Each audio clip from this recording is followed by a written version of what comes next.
Pronto, deixa eu compartilhar aqui no teu perfil.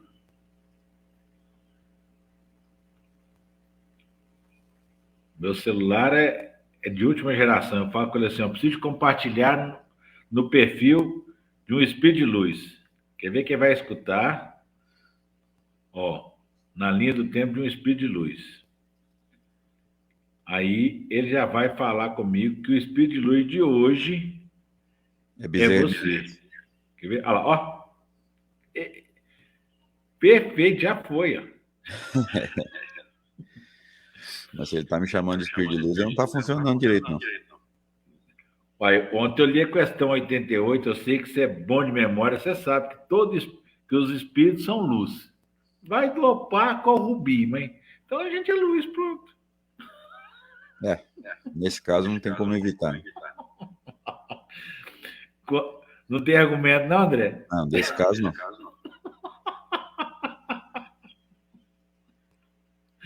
Ai, ai. É muito bom dar uma risada de manhã, começar o dia dando uma risada. Também acho. Bom dia, queridos irmãos, queridas irmãs, amigos e amigas.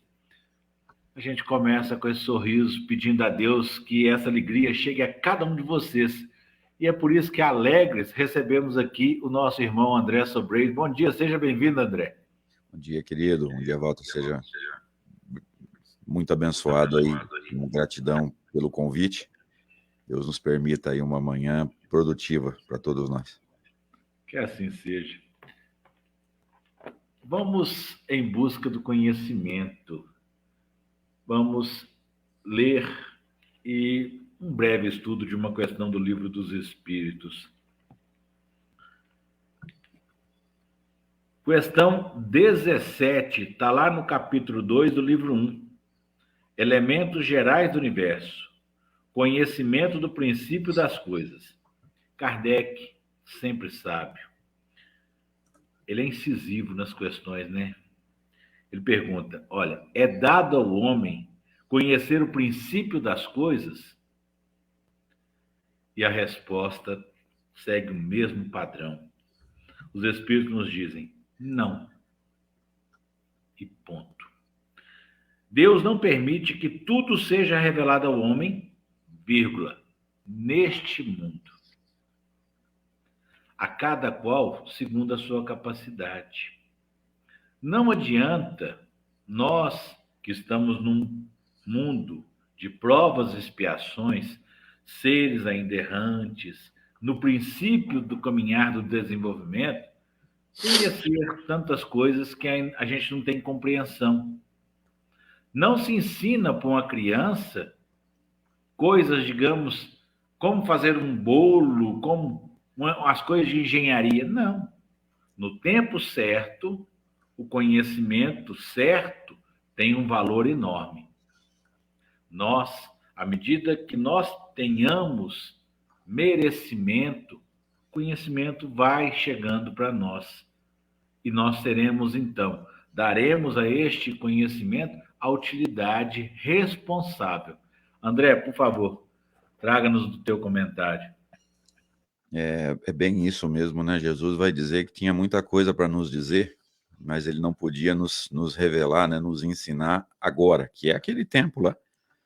E o termo agora vai dar a conotação de que na hora certa viria. Então a lei do progresso está envolvido nesses dizeres do Cristo, né? Dando a entender que em algum momento a gente estaria em condições de entender, o que já nos traz, além do progresso, o próprio conceito da reencarnação, né? Porque se nós não estávamos em condições de entender naquela época, nós mesmos teríamos que estar aqui para buscar esse entendimento, né? Então, progresso e reencarnação estão muito conectados nesses dizeres do Cristo, que confirmam bastante essas palavras de Kardec e dos Espíritos que você leu para a gente. Eu acho interessante o seguinte: a espiritualidade mantém acesa em nós, de uma forma assim, tão amparadora, a esperança. Olha, Deus não permite que tudo seja revelado ao homem. vírgula, neste mundo. Ou seja, só por essa revelação, como você disse, já traz para nós aquilo que o Cristo disse: há muitas moradas na casa do meu Pai. Ou seja, existem mundos superiores. Nós, neste mundo, não. Mas na medida que nós alcançarmos as condições necessárias a frequentarmos mundos mais aprimorados, também os conhecimentos nos serão próprios daquele mundo. Isso é de uma... Sim, nos traz uma esperança. Por quê? Porque deposita em nós a confiança. Demonstra a confiança que Deus tem em nós, não é isso, André? O que você acha? Com certeza. A impressão que a gente tem é que Deus trabalha com projetos, né? Hoje a gente não consegue, lá na frente a gente vai conseguir, a gente vai estar mais em condições de entender, e principalmente, né, Walter, mais em condições de utilizar melhor esses conhecimentos, né? Utilizar de uma forma que não seja bom só para nós, né? Para a gente promover o progresso para mais pessoas, para mais coletividades, né? Então veja que tudo é projeto, né? Tudo é processo, etapa por etapa. E na etapa que nós estamos, a gente ainda não está em condições. O teu comentário foi muito inteligente quando você fala da pluralidade dos mundos, né? Nesse mundo ainda não dá. Nos mais evoluídos, sim. Nos menos evoluídos, menos ainda, né? Então tudo é gradativo conforme o merecimento. E é interessante, eu acho o seguinte: olha como é que nos traz também embutido. Deus tem fé em você. E é o que você falou, nesse projeto, no planejamento, a gente não foge desse planejamento. A gente é ensinado, inclusive, a planejar. A própria questão, como você disse lá, de encarnar, já nos traz ali, ó, vamos planejar. No... A escolha das provas nos dá a entender isso, né? Vou planejar para essa encarnação aquilo que eu dou conta, tentando não abraçar nenhum compromisso que eu tenha, assim, um risco muito alto de cair, né? Tem casos na Revista Espírita que a gente vai ver isso. O cidadão pediu provas acima das suas forças, achou que dava, não deu. Então, esse processo é importante, a gente precisa, como você disse, tomar consciência dele, né? Para que a gente dependa dos espíritos cada vez menos, porque a gente dependa, inclusive, do anjo guardião cada vez menos, para a gente conseguir caminhar sozinho, né? Vai chegar, até porque vai chegar uma hora que vai caber a cada um de nós sermos anjos guardiões de outros. Ou seja, é o que você fala, o processo evolutivo, ele vai chegar numa posição que a nossa responsabilidade nos dará direito a isso. Eu penso aí, André, naquela parábola dos talentos. Hoje eu ganho um talento só. Mas amanhã, na próxima oportunidade, eu posso estar ganhando 2, eu posso estar ganhando 5, não é isso? Exatamente. Às vezes a gente não lê o texto com atenção e não percebeu que Jesus distribui os talentos, né? O Senhor distribui os talentos conforme a capacidade. Está lá no texto, né? É textual. Às vezes a pessoa não lê com atenção, fica preocupado com o número de talentos que cada um, por que esse ganhou 1, por que o outro ganhou 2, por que o outro ganhou 5, e não para ler lá no começo. É de acordo com a capacidade, ou seja, aquilo que eu já consigo usar promovendo o progresso sem causar prejuízo. O texto é claro e autoexplicativo. A justiça, a sabedoria é a justiça divina, ou seja, exatamente. Não é porque assim, você diz igual, não. A qualidade de cada um, a competência de cada um, é a mesma coisa. Retornamos a esta questão.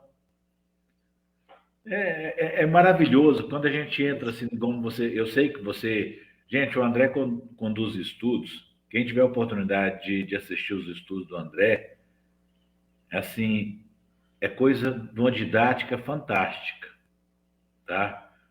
É coisa assim, a gente parar e ficar com a atenção presa. Por isso que, graças a Deus, fluiu tanto uma questãozinha desse tamanho. Olha para você ver como é que o André tem da capacidade de desenvolver um raciocínio lógico, fundamentado em conhecimentos e estudos que ele traz, e ele passa isso de uma maneira assim Quem tem a oportunidade de acompanhar o canal dele, fala do canal seu, André, faz uma propaganda aí.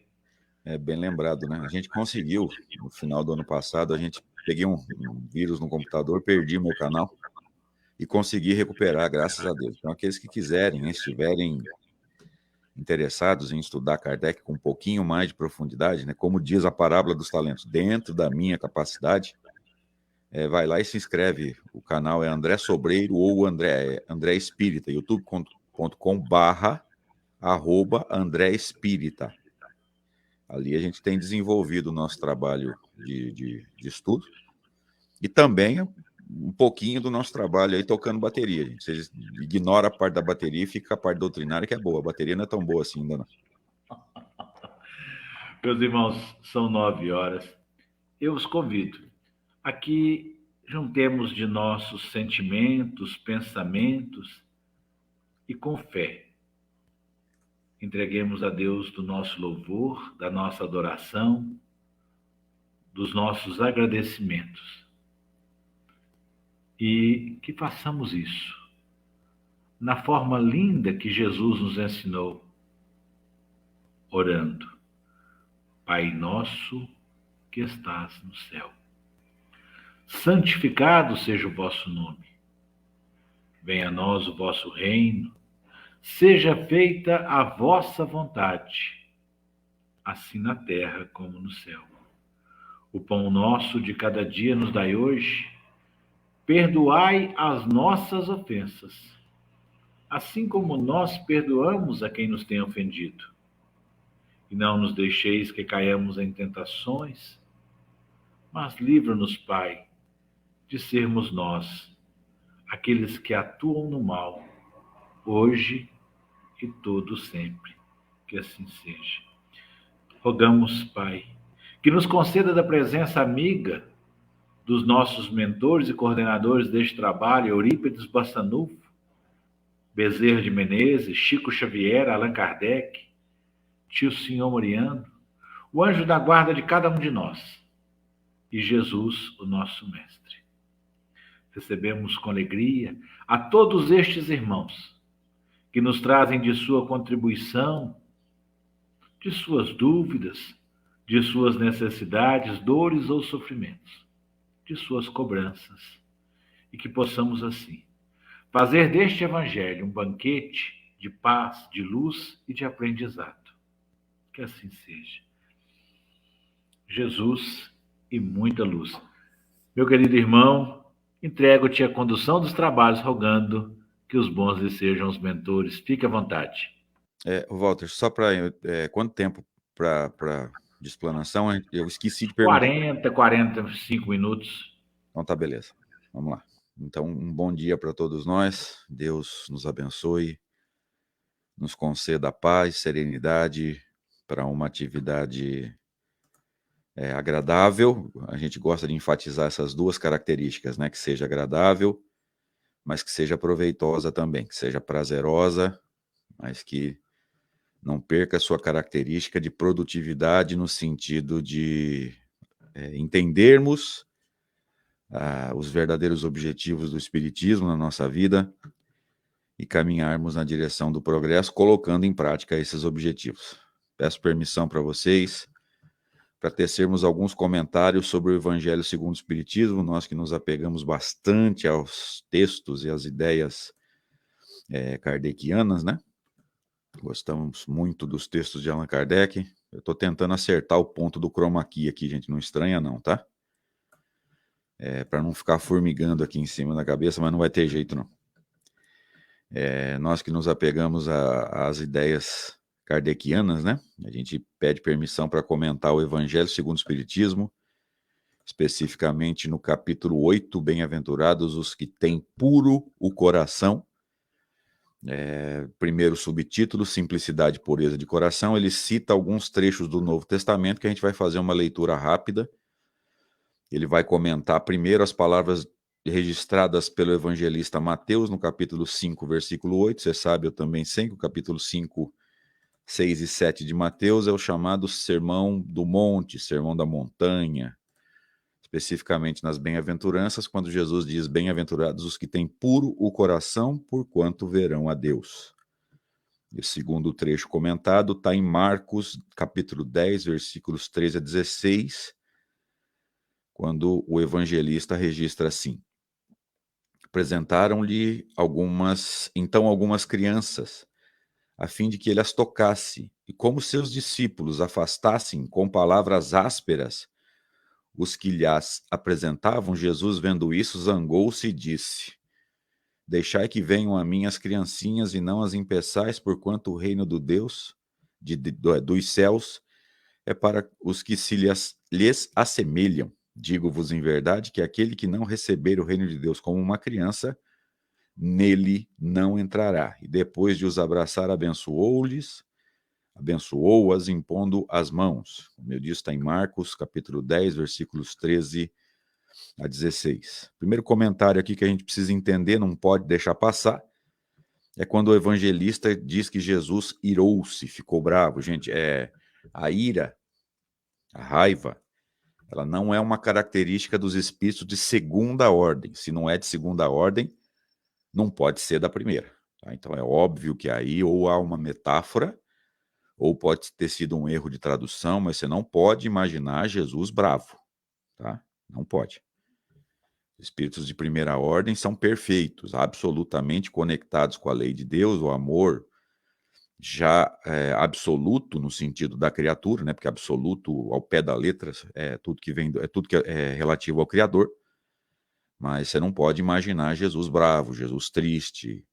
Não são características dos espíritos de segunda ordem, diz Allan Kardec na escala espírita. Se não são de segunda ordem, não podem ser de um espírito puro, não podem ser da primeira. E, evidentemente, eu estou me referindo aqui à escala espírita. Então, aqueles que estudaram a escala espírita, Livro dos Espíritos, do item 100 até o 113, vão se lembrar do que eu estou falando aqui. Então, tem uma metáfora aí, ou então algum erro de tradução, algum erro dos copistas da época lá, né, que pegavam um texto, queriam copiar um capítulo e alteravam o texto, adequando a crença pessoal deles, tá? Vamos lá. Aí vem o comentário de Kardec no item 3, dizendo assim: a pureza de coração é inseparável da simplicidade e humildade. É interessante a gente perceber aqui que ele está falando da humildade. A humildade foi comentada no capítulo anterior, no capítulo 7 de O Evangelho segundo o Espiritismo. Kardec vai comentar a bem-aventurança que se refere aos pobres de espírito. Bem-aventurados os pobres de espírito, porque deles é o reino dos céus, ou o reino de Deus. E é interessante a didática de Kardec, que às vezes a gente não para pensar, quando ele, no primeiro subtítulo, que se deve entender por pobres de espírito, ele já vai explicar o que significa esse termo, né? Essa expressão. Dizem até que é uma expressão idiomática das pessoas lá da época de Jesus, né? Dos judeus, especificamente lá no norte daquele estado, lá para as regiões da Palestina, ao redor do lago de Genezaré. Então, olha, a gente às vezes não para pensar na didática de Allan Kardec, quando ele percebe que, se nós não entendermos o que significa pobre de espírito, a gente jamais vai entender essa bem-aventurança. Então, a didática dele é extraordinária. Ele começa o capítulo trazendo essa informação. O que se deve entender por pobre de espírito? Os humildes. Então, bem-aventurados os humildes. A gente volta para o texto aqui para lembrar o que mesmo? A pureza de coração é inseparável da simplicidade e da humildade. Então, veja que ele está dando um passo à frente com relação ao que tinha sido discutido no capítulo anterior. Então, ele está conectando a humildade do capítulo 7 à simplicidade e pureza de coração do capítulo 8. Você não pode estudar Kardec, gente, sem tentar entender a construção de conhecimento, esse passo a passo, né? Cada tijolo que está sendo colocado. Exclui, diz Allan Kardec, toda a ideia de egoísmo e de orgulho. As ideias de orgulho já tinham sido combatidas no capítulo anterior. E eu me lembro de, no capítulo anterior, Kardec iniciar a construção do entendimento da humildade, quando ele diz assim: muitas vezes o homem quando ele fala homem, é espírito encarnado, tá? Isso não tem a ver com, não tem relação com o sexo no qual nós encarnamos. Ele vai dizer que muitas vezes o homem, ou seja, nós encarnados, fazemos uma imagem tão elevada de nós mesmos que qualquer contradita, ou seja, qualquer pessoa que não concorda com a gente, causa ira, causa raiva, causa desconforto no sentido das emoções. Eu, particularmente, demorei muito para entender que para poder nos explicar o que é a humildade, o que ele começa fazendo? Ele começa nos dando características do orgulho e da vaidade, ou seja, qualquer pessoa que discorda da gente, a gente fica bravo, mas bravo mesmo, de uma forma que se pudesse a gente até agredia. Se você se lembra aí no final do ano passado, né, nas eleições presidenciais, a gente viu isso muito claramente, né, os defensores de um dos lados bastante nervosos, bastante agressivos com os defensores do outro lado e vice-versa. E aqui eu não vou defender ninguém, estou trazendo só o caso para a gente analisar a situação. Não tem nada a ver com quem está certo, quem está errado. Aliás, se você está querendo agredir alguém, você não pode estar certo mesmo, independente de qualquer coisa. Independente do motivo, tá? Eu acho que qualquer pessoa civilizada discute tudo. Aqui em São Paulo a gente costuma dizer assim, religião, futebol não se discute, gente. Pessoas civilizadas discutem tudo. Falam sobre tudo. Expõem as suas ideias, deixa o outro expor as ideias, respeita, é respeitado, e depois cada um vai para sua casa ainda acreditando naquilo que faz sentido para si ou ligeiramente modificado aí pelos argumentos do outro, tá? Mas, enfim, deixa de lado isso aí. Eu trouxe o exemplo aí do processo eleitoral do ano passado para a gente entender que todo mundo que pensava diferente do outro, ambos se estressavam. Então, como eu estava dizendo, eu demorei bastante para entender que para construir o conhecimento da humildade, Kardec inicia com a maior de todas as características do orgulhoso. O homem geralmente faz uma imagem tão elevada de si mesmo que qualquer contradição, ou seja, alguém que não concorda comigo, irrita, causa um desconforto no sentido das emoções, né? Então, olha que interessante. Se isso ainda está nos acontecendo, e talvez esteja com cada um de nós aí, comigo eu posso dizer tranquilamente que eu ainda tenho esse problema, que embora eu seja expositor espírita, estudante aí dos textos de Kardec, eu nunca me fiz de missionário, tenho muitas dificuldades ainda, e dificuldade para vencê-las, inclusive. Se a gente ainda faz isso, parece óbvio para mim que a gente ainda não está num nível de evolução aí satisfatório. Então veja que nem a humildade, nem a simplicidade, a pureza do coração ainda nos estão, ainda não conseguiram reinar no nosso coração. Mas vamos seguindo, ó. Exclui toda a ideia de egoísmo e de orgulho. Veja que ideia nos remete a pensamento. Isso vai confirmar o que Allan Kardec nos diz na escala espírita, né? Que os espíritos de segunda ordem, os chamados bons espíritos, que são os nossos verdadeiros anjos guardiães, eles não têm nem pensamentos no mal. Eles pensam e sentem exclusivamente no bem. Então, eles já são pobres de espírito, que é os humildes, né? São os humildes. Eles já são puros de coração. Nós ainda não. Por quê? Porque o item 107 da escala espírita, né? A descrição dos espíritos de segunda ordem, ela é muito textual ao dizer que as más paixões não são característica dos espíritos de segunda ordem. Gente, se não são de segunda ordem, imagina os da primeira. Veja que o estudo da escala espírita é muito importante até para a gente entender o nosso relacionamento com os espíritos, aqueles que têm a mediunidade, que Kardec vai caracterizar como de efeitos patentes de certa intensidade, que é o que o movimento costuma chamar, né? Costuma caracterizar de médiuns ostensivos, precisariam estar estudando essa escala espírita com mais profundidade para entender o relacionamento com os espíritos e não cair na mão dos chamados falsos cristos e falsos profetas, que é o texto que eu ia comentar para vocês aqui. Mas aí na hora me veio ao pensamento aqui, vamos pegar mais leve, vamos discutir um texto que mais acrescenta do que critica. E aí eu optei por esse texto do capítulo 8 de O Evangelho segundo o Espiritismo. Por isso é que Jesus, diz Allan Kardec, toma a infância como emblema dessa pureza, do mesmo modo que a tomou como da humildade. Então veja que Jesus disse lá no texto de Marcos, né? Deixai que venham a mim as criancinhas, não as impeçais, porquanto o reino dos céus é para aqueles que se lhes assemelham. E aí o comentário de Kardec é extraordinário quando ele diz assim, esse comentário de Jesus parece injusto, já que nós espíritas acreditamos que a criança já viveu outras encarnações, já foi adulta, enfim, já cometeu os seus erros, talvez tenha evoluído, chegado à segunda ordem, talvez não. E aí, como é que funciona isso?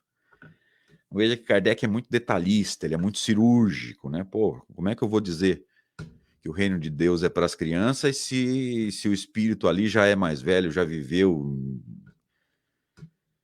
em muitos países, em muitas culturas, pode ter cometido erro, talvez tenha vivido até em outros planetas, enfim, como é que eu posso justificar essas palavras de Jesus? E aí Kardec vem e explica isso para a gente. Ó. Poderia parecer menos justa essa comparação, considerando-se que o espírito da criança pode ser muito antigo e que traz, renascendo na vida corporal, as imperfeições de que se não tenha despojado em suas precedentes existências. Só um espírito que houvesse chegado à perfeição nos poderia oferecer o tipo da verdadeira pureza, ou seja, todas as bem-aventuranças, gente, elas têm essa regra, tá? Quanto mais evoluído, mais você tem essas bem-aventuranças em você. Eu poderia simbolizar aqui pelo coração, mas a gente sabe que espíritos não têm órgãos, né? Nós, aqui no corpo físico, temos os nossos órgãos para manter o corpo. Os espíritos não têm isso, então a gente vai falar, ao invés de coração, vamos falar no mundo sentimental, ou entender que o coração é um símbolo para o mundo sentimental, ok? Então, quem tem todas as bem-aventuranças sendo praticadas no nível máximo, os espíritos puros. O único exemplo claro que nós temos de espírito puro encarnou entre nós há 2000 anos, como sendo Jesus. Tá? Então, para essas palavras serem usadas ao pé da letra, né? Os elogios que Jesus faz àquelas crianças, elas teriam que ser espíritos puros. E evidentemente não eram. Mas vamos seguindo no texto aqui, ó.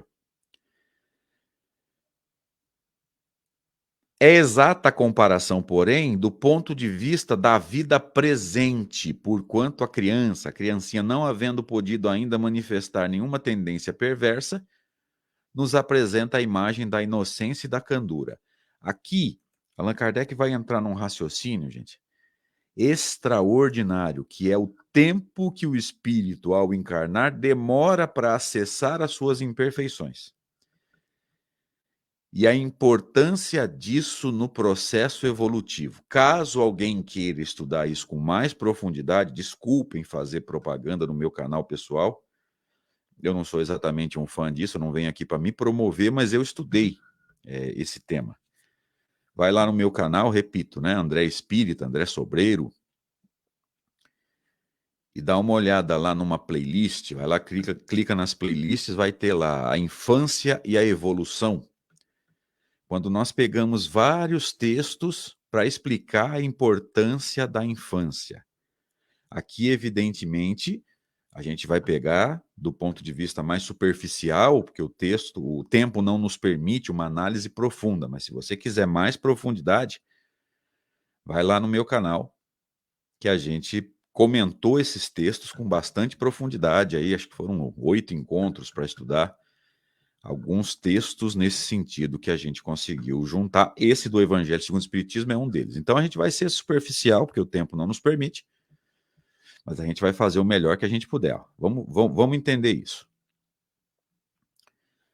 Pois que o espírito da criança já viveu, por que não mostra desde o nascimento tal qual é? Ou seja, quando ele encarna, quando ele começa a tomar consciência de si mesmo, por que a criança já não começa a mostrar suas tendências? As tendências que ele traz de outras encarnações. Lembre-se do texto de Kardec agora há pouco. Tá?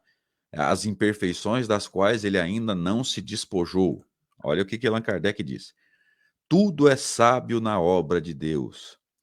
A criança necessita de cuidados especiais que somente a ternura materna, paterna, enfim, dos pais, pode lhe dispensar. Ternura que se acresce da fraqueza e da ingenuidade da criança. Para uma mãe, seu filho é sempre um anjo, e assim era preciso que fosse para lhe cativar a solicitude. Ela não houvera podido ter-lhe o mesmo devotamento se, em vez da graça ingênua de uma criança, deparasse nele, sob os traços infantis, um caráter viril e as ideias de um adulto, e ainda menos se viesse a conhecer o passado. Ou seja, você que é pai, você que é mãe, se quiser participar no chat, imagina se ao invés de olhar para uma criança, você olhasse para ela e visse o teu inimigo da encarnação passada. Sendo inimigos de encarnação passada, muito provavelmente essa relação em algum momento ela vai causar atrito. Porque fluidicamente os espíritos encarnados ainda se reconhecem. E isso muito provavelmente vai gerar algum atrito, algum problema. Agora, imagina se fosse mais diretamente, se a criança lembrasse da encarnação passada, a mãe também, a mãe olhasse para o filho e visse aquele cidadão que na encarnação passada matou, roubou, estuprou, roubou as suas propriedades, seu dinheiro. Qual é a chance dessa relação dar certo?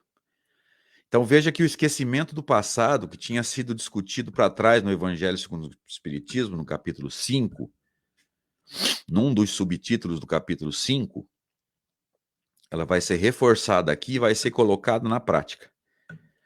Ou seja, seria impossível dar certo qualquer relação, não é só a do pai e da mãe, qualquer relação onde nós olhássemos para uma pessoa, esposa, marido, filho, pai, mãe, vizinho, namorado, namorada, marido, esposa, enfim.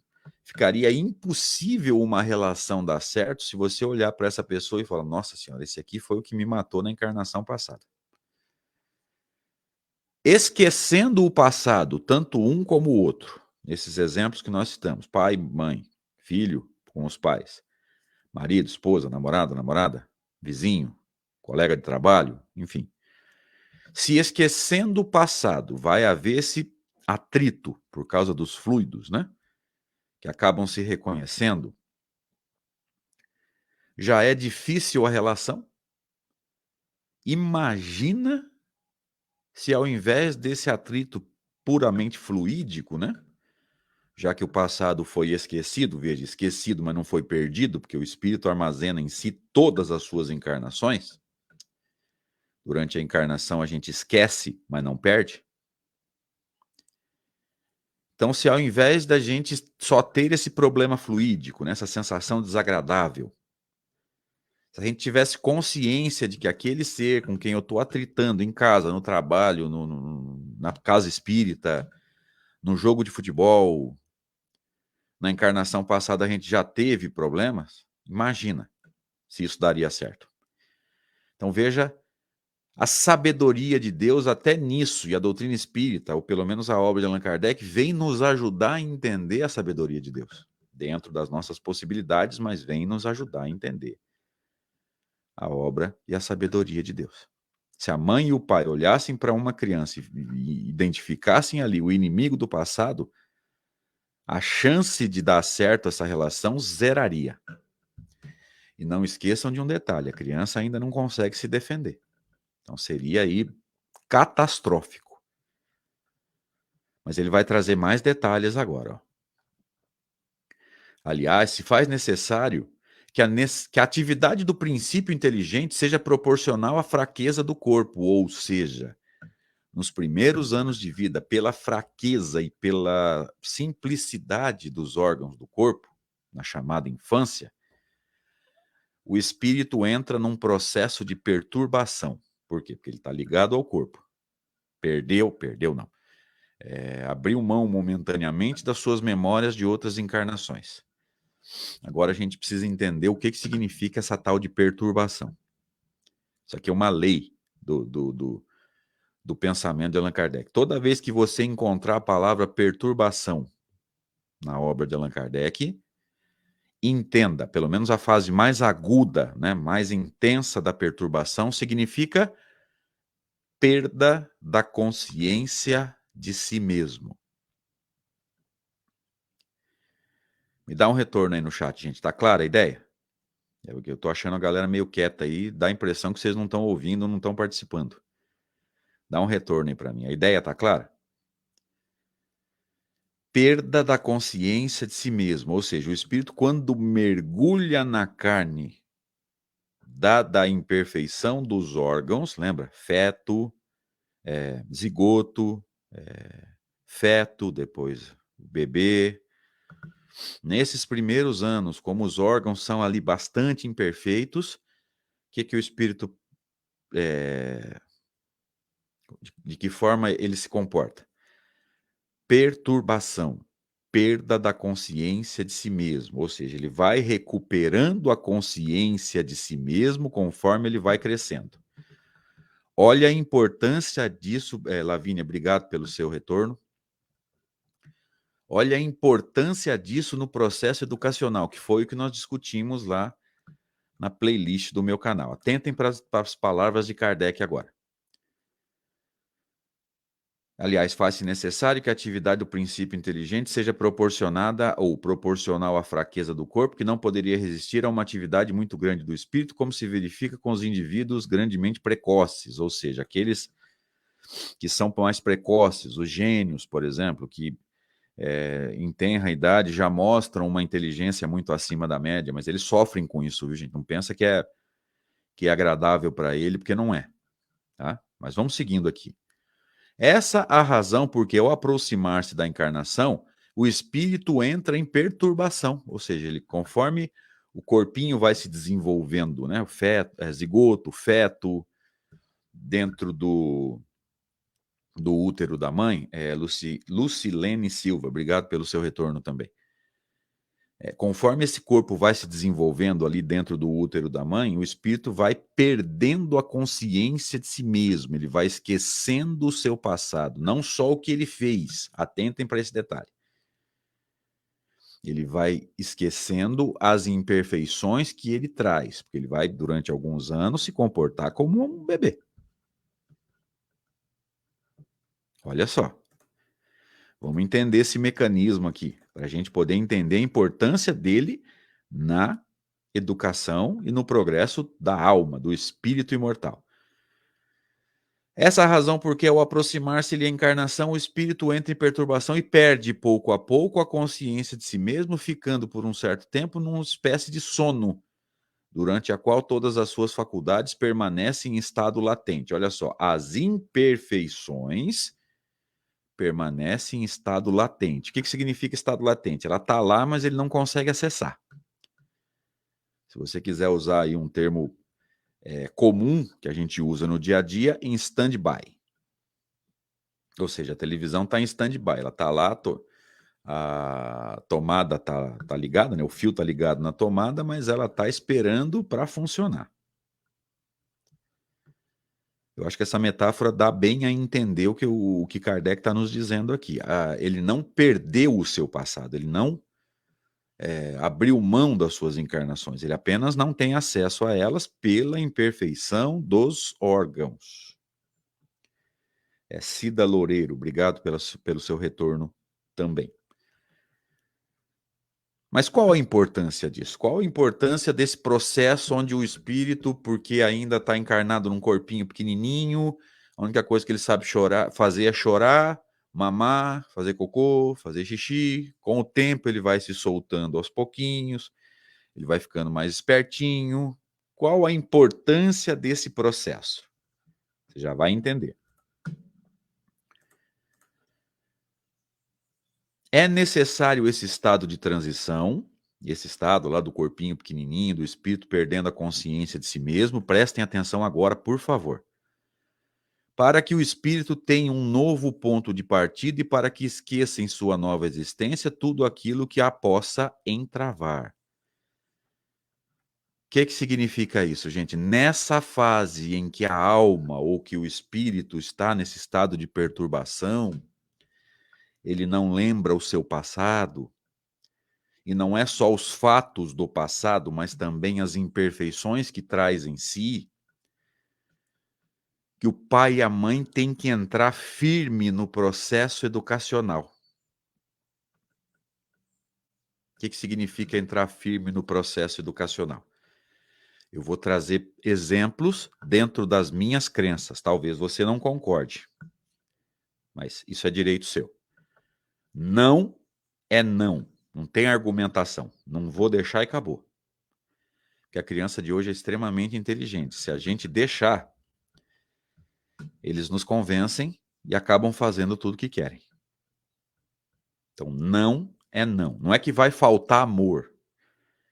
Mas ser rígido e falar não também é uma forma de amar. Então, não é não. Escola é lugar de estudar, não é lugar de comer, ou pelo menos não é o objetivo principal, não é lugar de paquerar, não é lugar de fazer bagunça, não é lugar de mexer no celular. Você vai lá para estudar. Teu professor, dentro da sala de aula, é uma autoridade. Então, não levante a voz para o teu professor. Aprenda a respeitar os mais velhos. Não levanta a voz para mim, que sou teu pai. Nunca agrida uma pessoa. Está te incomodando? Avisa alguém. No caso da escola, um inspetor de alunos. Se for dentro da sala, o professor. Se não resolver o professor, diretoria, enfim, tem mecanismos lá para esse tipo de situação. Olha a importância disso, gente. Se você forma na criança essa base bem feita, não agrida. Não grita com o mais velho. Sentou na mesa, deixa o celular lá. Não quero o celular na mesa. Se você forma, segundo Kardec, se você forma essa base bem feita, na hora em que a criança crescer e começar a acessar as suas memórias, o que é acessar a memória? É lembrar da encarnação passada? Não. Se alguém aqui lembra da encarnação passada, você é uma exceção, você não é regra. Regra é o quê? Esquecimento do passado. Então não é lembrar fatos. A hora que a hora que a imperfeição dessa alma, desse espírito começar a aflorar, seria ótimo ele conflitar com aquilo que os pais ensinaram. Ou seja, eu tô com muita vontade de voar na garganta do fulano, mas meu pai me falou para não agredir as pessoas. Ó, a vontade de voar na garganta vem da outra encarnação, conflitando com aquilo que o pai e a mãe ensinaram nessa encarnação. Então ele sente vontade de agredir nessa encarnação. O que você ensinou ou deveria ter ensinado? Não agrida. Talvez ele traga da encarnação passada uma tendência de não querer trabalhar, de querer sempre se ajeitar aí de alguma forma para não trabalhar. Dá um jeito de viver nas custas de alguém, de desviar dinheiro de alguma forma. Gente, isso pode acontecer. Nesse caso, o exemplo do pai e da mãe trabalhando todos os dias, colocando o alimento em casa com honestidade, ajuda. Porque a hora que ele sentir vontade de correr atrás da facilidade, a hora que ele sentir vontade de correr atrás do viver nas custas de alguém, desviar dinheiro de alguém, vai conflitar com o exemplo que você deu ou deveria ter dado. Não, peraí, eu tô com vontade de me, né, de me criar em cima de alguém, de desviar dinheiro, mas meus pais trabalham pra caramba. Tá ficando claro, gente? Me ajuda aí no chat, por favor. E, aliás, me dá um retorno, além de claro, está fazendo sentido para vocês? Nessa hora precisa haver o conflito. Ah, mas André, você gosta da criança em conflito? Nesse caso é útil. Nesse caso é útil.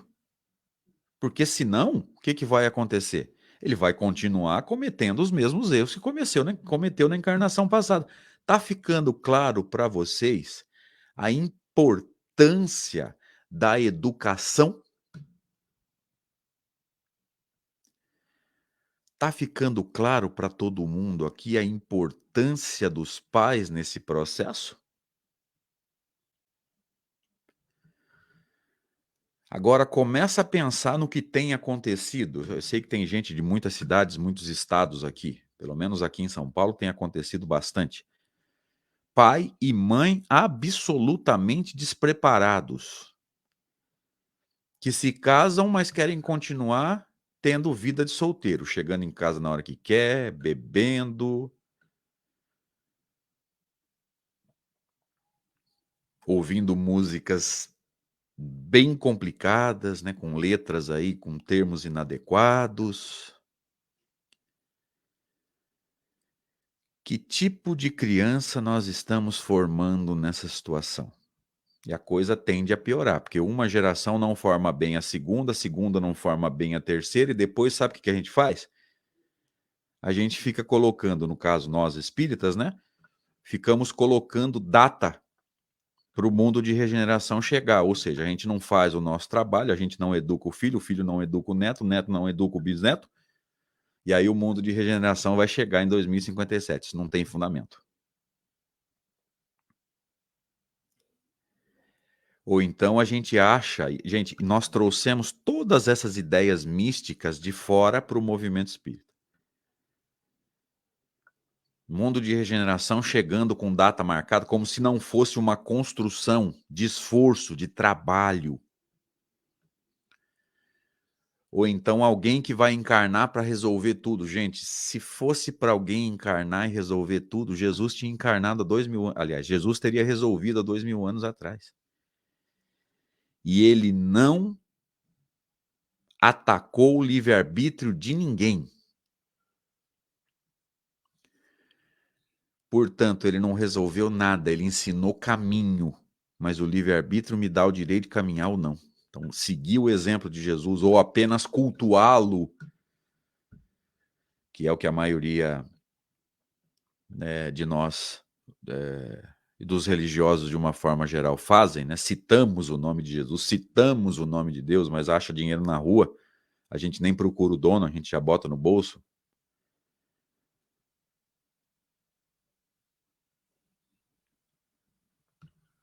Olha só. Se fosse para alguém encarnar e resolver os problemas, Jesus tinha feito isso há 2000 anos atrás, gente. É o espírito puro, segundo Hahnemann na Revista Espírita, é o governador do planeta espiritual.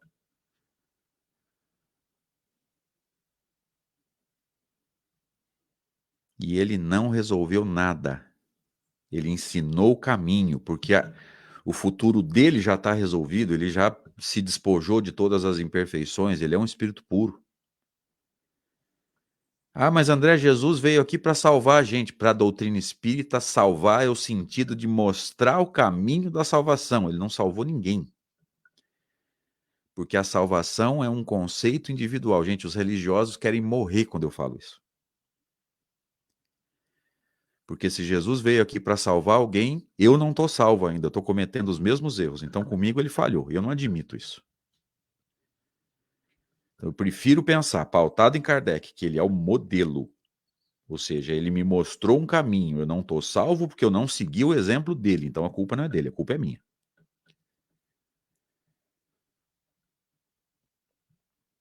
Então é nesse momento em que o espírito não tem consciência de si mesmo, que ele esqueceu absolutamente o seu passado.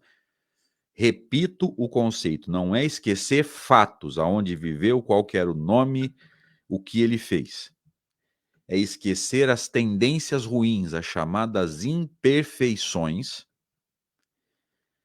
que os pais têm que botar valores rígidos. Rígido não é no sentido de ser ruim, de ser grosseiro, de bater. Rígido é no sentido de tem que aprender a ouvir não, como professor. Eu posso te dizer tranquilamente. Nossos adolescentes, eu trabalho com o chamado Fundamental 2, que é de 6º ao 9º ano, que antigamente era 5ª ou 8ª série. O Brasil é uma beleza, muda o nome, mas não muda nada e continua uma porcaria.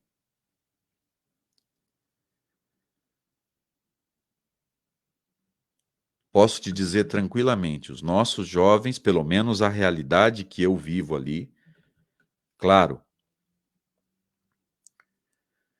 que a realidade que eu vivo talvez não seja uma amostra do todo. Então, aí, caso não seja a amostra da tua realidade, você descarta o que eu estou falando. Nosso jovem não sabe ouvir não.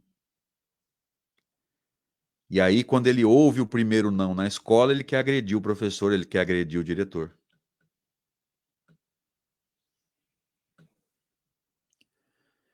Quando ele ouve o primeiro não, ele quer fugir para a bebida, ele quer fugir para a droga, ele quer se matar. Então, talvez você conheça alguma criança que aos 15 anos, 14 anos, fala 3 idiomas, pratica vários esportes, um gênio da literatura, um gênio da redação, um gênio da matemática, mas quando toma um fora da namorada ou do namorado, quer se matar. Não tem maturidade emocional. Não sabe ouvir não.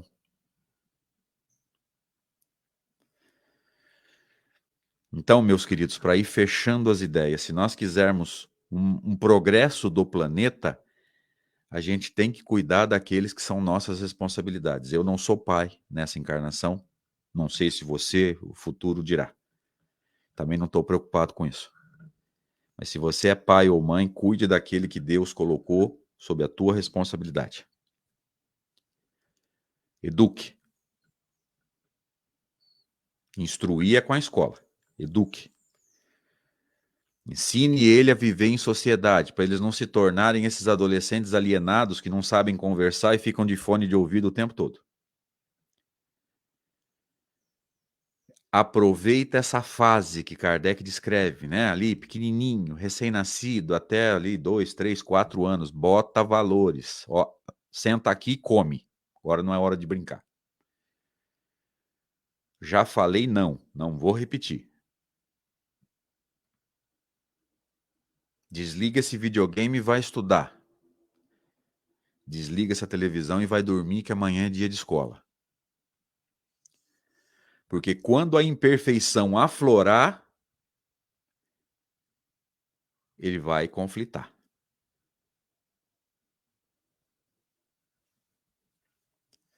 Opa, eu tô com vontade de fazer. Ele não sabe que vem de outra encarnação, gente. Ele não sabe que vem de outra encarnação. Ele só sabe que ele tá com vontade de fazer. Eu tô com vontade de fazer, mas meu pai me ensinou que eu não devo. Essa é a tua tarefa, pai, mãe. Colocar valores corretos para que na hora que o valor incorreto tentar aflorar, ele conflite. Qual o lado que vai vencer? Não sei. Depende da força que você colocou no processo educacional. E não se esqueça, não é só falar, é dar o exemplo. Porque enquanto nós estivermos nesse processo do óbvio, filho, não pode mentir, aí toca o telefone e você grita, ó, se for para mim, fala que eu não tô, não vai virar, não vai rolar. É pelo exemplo que se educa. Mas estudem essa fase, gente, da infância, segundo a obra de Kardec. Se quiserem ajuda lá da playlist no meu canal, fiquem à vontade. Espero que seja útil, não vim aqui para fazer marketing pessoal. Só quero colaborar. E aproveitem essa fase em que o espírito está perturbado, ele está sem consciência de si mesmo. As imperfeições ainda não afloraram, ele ainda não tem vontade disso, vontade daquilo. Ensine valores para que na hora que a vontade aflorar, ele entre nesse conflito. Estou com vontade, mas meu pai ensinou, ou minha mãe ensinou o contrário. E dependendo da força que você botou no ensinamento, talvez o que você ensinou ganhe da tendência que ele traz. Beleza, gente? Obrigado pela oportunidade, obrigado pelo carinho. Walter, meu amigo, tá contigo aí agora. Obrigado pelo convite. Que bom que a gente pôde ser útil de alguma forma e trazer aí algumas reflexões. Valeu. Teu microfone está desligado, Walter. Podemos continuar com essas reflexões mais um minutinho? Sim. Eu sei, mas não sei de cor. Mas eu acredito que você saiba que a tua dedicação é maior que a minha. Me fala os mandamentos, os 10. Não dá. Tá, mas me fala salteado. Só para a gente começar um bate-papo. O primeiro deles fala sobre o Senhor Deus, né? Isto. O segundo, alguns dizem que foi alterado, inclusive. Deixa eu abrir aqui o Evangelho segundo o Espiritismo, está na minha frente. Então, vamos lá no começo. Agora eu vou puxando para baixo. É fácil. Produção.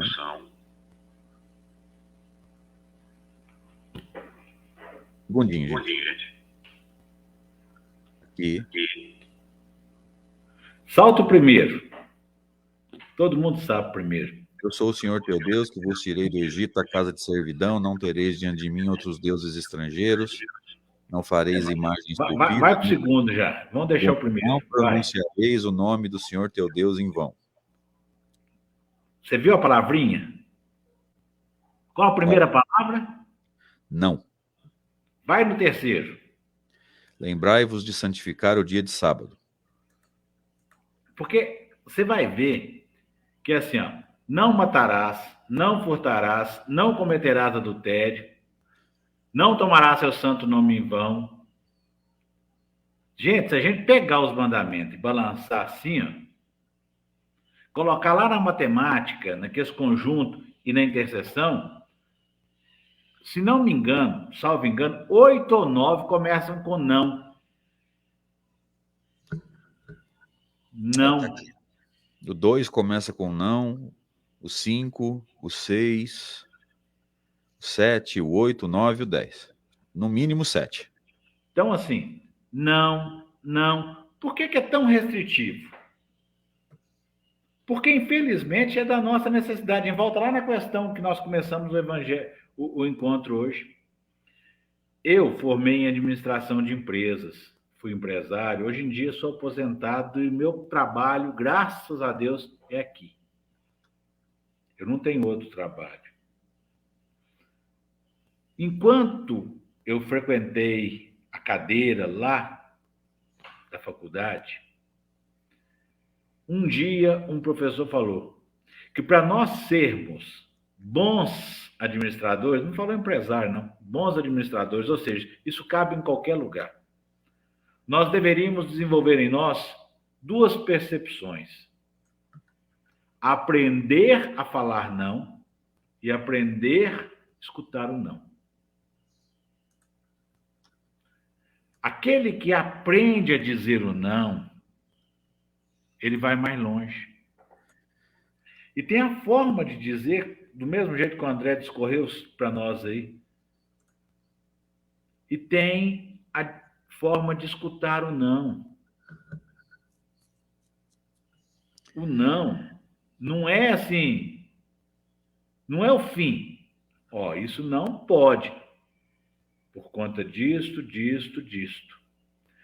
Eu concordo com ele perfeitamente no que ele falou. Eu tenho vários conhecidos, parentes que são professores, e é assim, quase que ampla a reclamação dos pais que fazem como ele disse. Eu coloquei aqui. Pensa que a vida continua a mesma, não enxerga dessa responsabilidade e oportunidade de ajudar ali o filho, uma alma, um irmão. E delega muitas vezes tudo isso para a escola, para os professores. É comum você escutar comentários seguinte: Nossa Senhora, mas vai começar as férias da escola, o que é que eu vou fazer com os meus filhos? Gente, calma lá.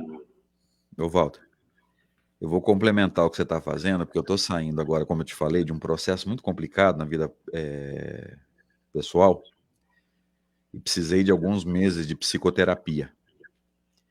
E a terapeuta, eu não tenho medo de falar isso, gente, porque o expositor espírita, ele é humano acima de tudo, tá? Não olhe pra gente como seres de luz. Parem, pelo amor de Deus. Vou até brincar aqui, se não passar desodorante, azeda igual todo mundo, viu? Eu adoro esses exemplos do dia a dia, Walter. E a terapeuta me ajudou a entender um ponto importante. Cada sim que você fala para as pessoas, às vezes é um não para você mesmo. Se você não souber falar não, não sobra tempo para você fazer uma caminhada, ouvir música, assistir um bom filme, sentar com a tua família. Então não fale sim para tudo achando que isso é bondade, porque não é. Um sim que você fala para os outros, muitas vezes é um não que você fala para você mesmo. Amar ao teu... Eu falei com você, salto primeiro. Amar a Deus sobre todas as coisas e ao teu próximo como a ti mesmo. Ou seja, o meu próximo não pode ser nem... Eu não posso colocar ele menor nem maior. Somos semelhantes. Semelhantes não é igual, gente. O mesmo direito que me assiste é da condição do meu dever. Por isso que aprender a falar o não e escutar o não. Não é... É muito comum a gente ver o seguinte, a gente fala o não para os outros já melindra. Na casa espírita é muito comum. Ah, não brinca não. Você fala um não para alguém, ele entende que ele já vem todos os pensamentos negativos. Não, ninguém me quer aqui, ninguém dá valor. Não é assim, gente. Eu estou falando aqui, André, Não, na casa espírita... Perdão. Não. Quando a gente escuta, na casa espírita é cheio de melindre. Fala não. Mas não, vamos dialogar? Vamos justificar o não? Mas quando a pessoa escuta o não, fala assim, ninguém me quer aqui, eu não tenho valor. Gente, vamos conversar. Vamos dialogar. Isto é necessário. Como o André falou, eu também... Você acredita, André, que se eu não passar perfume, eu também azedo? É todo mundo, gente. Melhor que nós aqui foi Jesus. E no momento que alguém direcionou ele as palavras falando que ele era bom, ele virou e falou o seguinte, bom é meu Pai. Se Jesus falou que bom era Deus, imagina onde estamos nós. O desodorante é necessário para todo mundo. A compreensão, o diálogo, o respeito. Aí eu volto. Aprender a dizer não e ouvir não. Se a gente falar que não sabe ouvir não, o André contou ali, ó, 7 mandamentos começam com não. Por que seria necessário? Não, não, não. Por quê? Porque, infelizmente, a gente é cabeçudo, teimoso. Muitas vezes os nossos desejos são de arrogância, de petulância. Verdade. E eu não estou falando do outro, não. Estou falando, começando por mim. Eu não estou falando que na tela tem o André e eu estou olhando para mim ali. Estou apontando o dedo para cá. Não estou apontando o dedo para o André, não. Estou apontando o dedo para mim. Tá? Então, assim, concordo com você. Outra coisa, na minha concepção, eu falo isso, repito, também não tem medo, que é a minha opinião. Os jovens de hoje em dia vieram com um potencial elevadíssimo. Entretanto, são como motores de Ferrari acoplados num trator. Muita força. Mas não está ali para lidar com o quê? Com a necessidade. Gente, é devagar. Está com o motor de Ferrari, mas não foi para correr, foi justamente para trabalhar, parar a terra, para preparar. E qual terra que é essa? Nosso coração. Eu tenho força. Mas o meu papel aqui é utilizar disso para o meu aprendizado e para a caridade, para aprender a amar. aos outros, a Deus. Senão a gente não estava aqui num planeta de provas e expiações. A nossa necessidade é essa, gente. Quer falar, André? Você não... Acho que a doutrina espírita nos foi dada de presente por Deus, né? Para a gente poder entender a nossa missão aqui. Para a gente poder entender o que nós precisamos fazer, necessidade do progresso, a relação entre progresso e qualidade. Mas nem nós espíritas entendemos isso. A gente fica buscando rota de fuga, né? A gente fica buscando alguma coisa assim que mais acalente o coração do que propriamente chama atenção para a responsabilidade, gente. O Consolador, lá no texto do Evangelho, né, que vem do grego paráclito, foi traduzido como Consolador, mas na verdade é Paracleto, ele não apenas consola, mas ele também mostra a responsabilidade do ser. E a gente parece que está pegando só a parte que a gente quer, né? Volto lá atrás mais uma vez. Quem mais confia na gente é um ser que nunca errou, chama-se Deus. Deus não erra. Deus acredita em cada um dos seus filhos. Basta que a gente faça a correspondência. Meus irmãos, eu os convido nesse instante a que façamos a prece rogando pela fluidificação de nossas águas. Como é que é? Não, apertei alguma coisa aqui, começou a fazer uns barulhos que não tem nada a ver. Façamos a entrega de nossos pensamentos a Deus, rogando a Ele a fluidificação de nossas águas. Pedimos, Pai, que através do magnetismo deposite nestas águas os remédios e as bênçãos de que necessitamos para curar em cada um de nós os males físicos, mas principalmente as mazelas morais. Pedimos, Pai, que estas mesmas bênçãos cheguem a todas as águas de todos os lares do planeta, oportunando aos nossos irmãos encarnados, desencarnados, onde quer se encontrem, a chance de cura e de progresso. Que assim seja. Queridos irmãos, é o momento de fazermos o trabalho dos passes. E cada um de vocês é muito importante. Por isso eu convido a cada um a que se junte a nós, tomando lugar nesta caravana do amor, que possa trazer da sua singela e humilde doação de um pouco de bons fluidos, de boas energias. Que possamos assim, com fé, irmos com esta caravana do amor a todos aqueles nossos irmãos que estão em necessidade, em aflição, em dificuldade, em desequilíbrio. Que possamos, com um abraço fraterno, entregar a cada um deste acréscimo de energias, que cada irmão possa, então, redescobrir da sua coragem, da coragem da fé, redescobrir Deus, a centelha divina dentro de si, se dispondo a enfrentar as lutas, as dificuldades, os problemas e conquistar vitórias. Vamos, cada um de nós, ao encontro daqueles que ainda nos têm por adversários, inimigos, contrários. Que possamos nos dirigir a eles pedindo o perdão.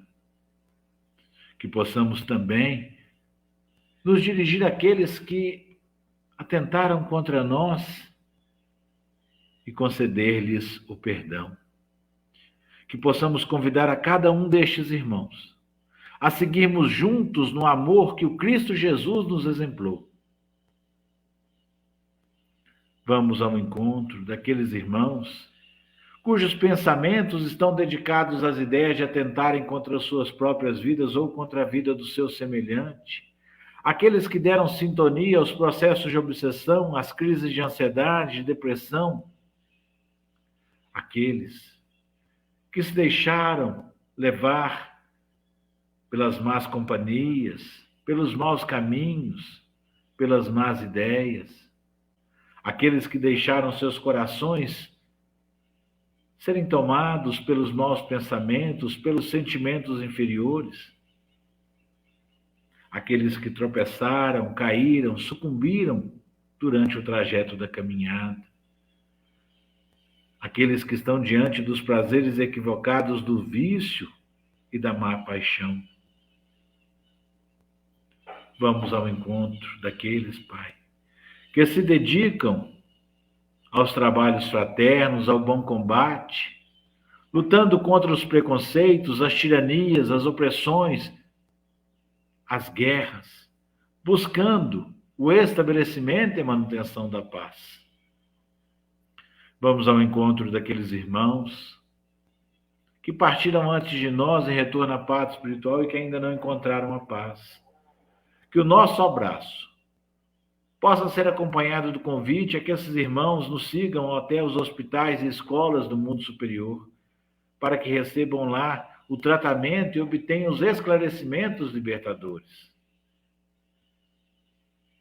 Vamos ao encontro daqueles irmãos que estão em dificuldades nos seus relacionamentos familiares, sociais, espirituais. Que possamos, com este abraço, intuí-los a necessidade do diálogo, do respeito mútuo, das preces e orações. Vamos ao encontro daqueles irmãos que nos rogam assistência das preces e dos passes, principalmente aqueles que estão diante da prova da doença, da enfermidade, quer sejam nos hospitais ou em seus leitos, aqueles que estão diante do desemprego, aqueles que estão diante da prova da miséria, da situação de rua, convivendo diariamente com o frio, a fome, a sede, o abandono, o preconceito. Aqueles que estão encarcerados, estão nos albergues, nas clínicas, nos manicômios e hospícios, nas creches, asilos, orfanatos. Que cada um destes irmãos possa receber deste abraço e dar início ao processo de recuperação e cura. Vamos ao encontro da espiritualidade amiga, estes irmãos benevolentes, perseverantes, que caminham conosco, nos intuindo, aconselhando, instruindo. Que dediquemos a eles um abraço de gratidão e reconhecimento. E assim, retornamos ao íntimo de nossos corações. Que nesse instante possamos louvar, adorar, agradecer a Deus, elevar e entregar a eles das nossas preces íntimas e particulares, enquanto também nos colocamos em condições para receber o passe.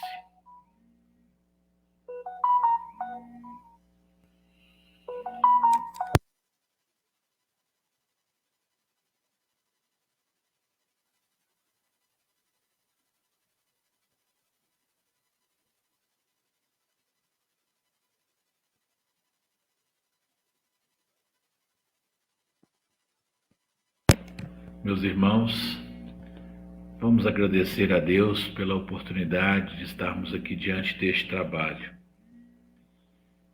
Agradecer a todos esses irmãos que estão conosco, nos deram de suas vibrações, de suas preces, orações, de sua ajuda. Vamos agradecer ao André, a conexão dele deve ter caído, ele não voltou. Amanhã nós teremos a participação no Evangelho da nossa querida irmã, a Marisa Pereira. Estão todos convidados para que possamos participar mais uma vez deste banquete de paz, luz, bênçãos e misericórdia divina. Vamos então encerrando o Evangelho de hoje. Eu os convido para que daí, de onde estiverem, possam concentrar seus pensamentos e que entreguemos a Deus novamente a nossa sintonia através da prece do Pai Nosso. Pai nosso que estais no céu, santificado seja o vosso nome. Venha a nós o vosso reino, seja feita a vossa vontade, assim na terra como no céu. O pão nosso de cada dia nos dai hoje. Perdoai as nossas ofensas, assim como nós perdoamos a quem nos tem ofendido. E não nos deixeis que caiamos em tentações, mas livrai-nos de todos os males, hoje e sempre, que assim seja. Jesus e muita luz. Fiquem todos com Deus, um excelente sábado de muitas bênçãos.